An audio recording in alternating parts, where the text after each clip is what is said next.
আমরা যারা Shopify theme কাস্টমাইজেশনের কাজ করি তাদের সবারই একটা প্রবলেম ফেস করতে হয়। তা হলো আমাদের শপিফাইয়ের যে ফ্রি থিমগুলো রয়েছে ওই থিমগুলোতে বাই ডিফল্ট কোনো কাস্টমার ফিডব্যাকের সেকশন থাকে না। আর এই কাস্টমার ফিডব্যাক সেকশনটি আনতে গেলে আমাদের কাস্টম কোড করতে হয়। তো আজকে আমি আপনাদের দেখাবো কিভাবে আমরা কাস্টম কোড করে এই কাস্টমার ফিডব্যাকের সেকশনটি ইনেবল করতে পারি।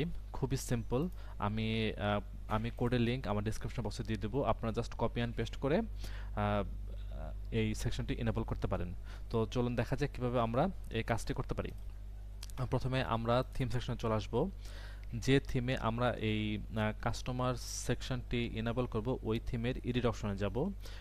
কোড এডিট অপশনে যাওয়ার জন্য আমাদের প্রথমে এই থ্রি ডট সেটিংসে সেটিংসে যাব। যাওয়ার পর এডিট কোড কোড এডিট করব। একটু সময় নেবে ওপেন হতে।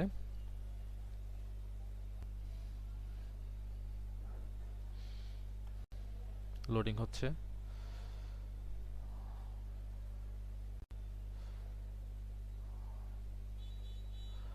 আমাদের কোড এডিটর ওপেন হয়ে গিয়েছে। আমরা বাম পাশে একটু খেয়াল করে দেখব যে এখানে সেকশন নামে একটা ফোল্ডার আছে।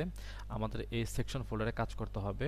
আমরা সিম্পলি ক্লিক করে সেকশনটা সিলেক্ট করে নেব, সেকশন ফোল্ডারটা সিলেক্ট করে নেব। দেন নিউ ফাইলে ক্লিক করে একটা নতুন ফাইল ওপেন করে নেব। আমরা এই ফাইলের নাম দিব কাস্টমার ফিডব্যাক। কাস্টমার আমাদের এখানে একটা জিনিস মনে রাখতে হবে, আমরা যখন নামটা দিব নামের মাঝখানে কোনো গ্যাপ থাকা যাবে না। আপনি গ্যাপ দিতে পারেন, কিন্তু এই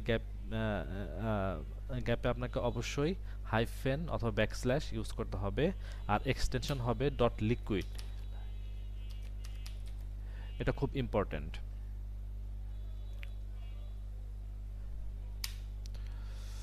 আমাদের কাস্টমার ফিডব্যাক ডট লিকুইড নামে একটি সেকশন ফাইল ওপেন হয়ে গেছে। আমরা এখানে জাস্ট এই কোডটাকে কপি করে পেস্ট করে দেব।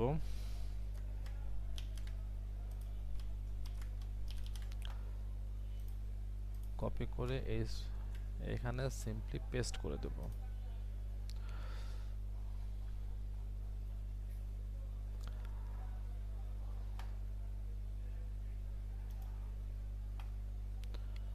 সিম্পলি সেভ করে দেন আমি আবার থিম সেকশনে চলে যাব।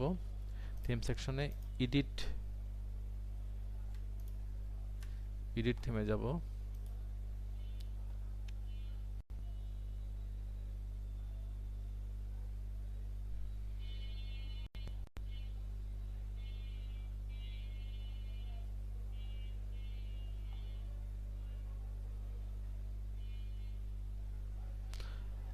আমি হোম পেজও আনতে পারি।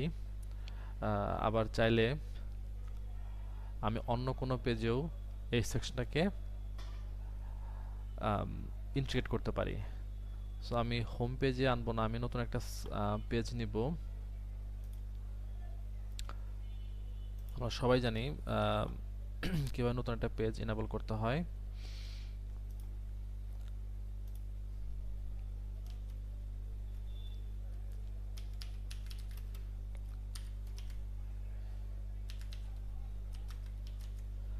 ক্লায়েন্ট ফিডব্যাক,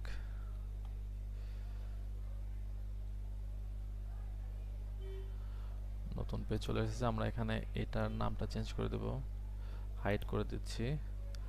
নতুন সেকশনে যাব। সেকশনে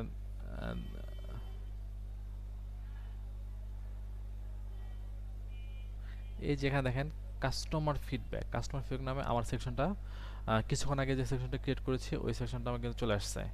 এখানে সিম্পলি ক্লিক করে আমি সেকশনটাকে আমার পেজে নিয়ে আসব।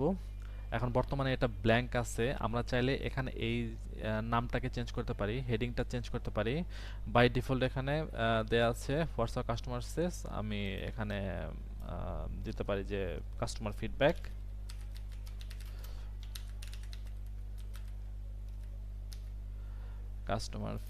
আমি চাইলে এখানে ব্যাকগ্রাউন্ড ইমেজও চেঞ্জ করতে পারি অথবা ব্যাকগ্রাউন্ড কালারও চেঞ্জ করতে পারি, কিন্তু আমি এগুলো এখন করতেছি না। আপনারা যখন কাজ করবেন তখন আপনারা আপনাদের রিকোয়ারমেন্ট অনুযায়ী এই অপশনগুলো মডিফাই করে নেবেন। বাম পাশে খেয়াল করে দেখতে পারবো যে কাস্টমার ফিডব্যাকের নিচে একটি আম, আছে add feedback card.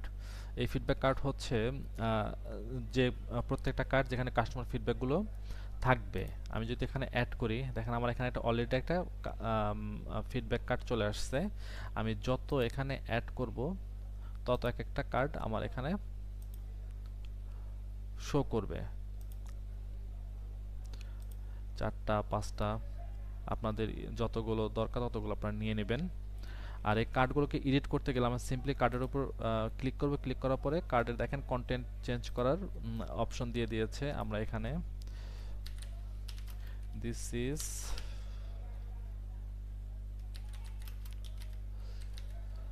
First card, চাইলে আমরা এখান থেকে ক্লায়েন্টের ইমেজটাও চেঞ্জ করতে পারি,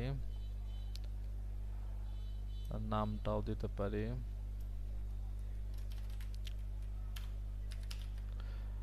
মারিয়া।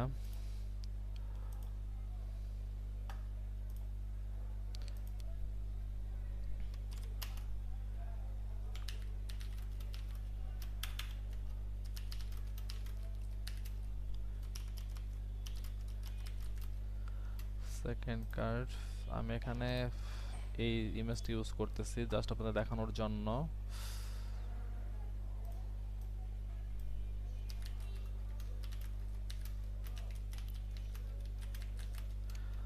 সেকেন্ড কার্ড জাস্ট আমি আপনাদের দেখানোর জন্য ইমেজগুলো ইউজ করতেছি। আপনারা যখন করবেন তখন ভালোভাবে আপনাদের প্রয়োজন অনুযায়ী চেঞ্জ করে নেবেন। তো এইভাবেই থাকুক, আমি সেভ করে দেই। আর এটার একটি প্রিভিউ আমি আপনাদের সামনে নিয়ে আসতেছি। এই হচ্ছে আমাদের কার্ড। দেখেন এখানে একটা খুবই সুন্দর একটা অ্যানিমেশন আছে, আর হচ্ছে কার্ডের ডিজাইন, ব্যাকগ্রাউন্ডে একটি শ্যাডো দেখতে পাচ্ছি। তো মোটামুটি একটা স্ট্যান্ডার্ড একটা কার্ড আমরা পেয়ে গেছি। এভাবেই আমরা আমাদের শপিফাই স্টোরে কাস্টমার ফিডব্যাক সেকশনটি এনাবল করতে পারি। তো এই পর্যন্ত আজকে বন্ধুরা, ধন্যবাদ সবাইকে।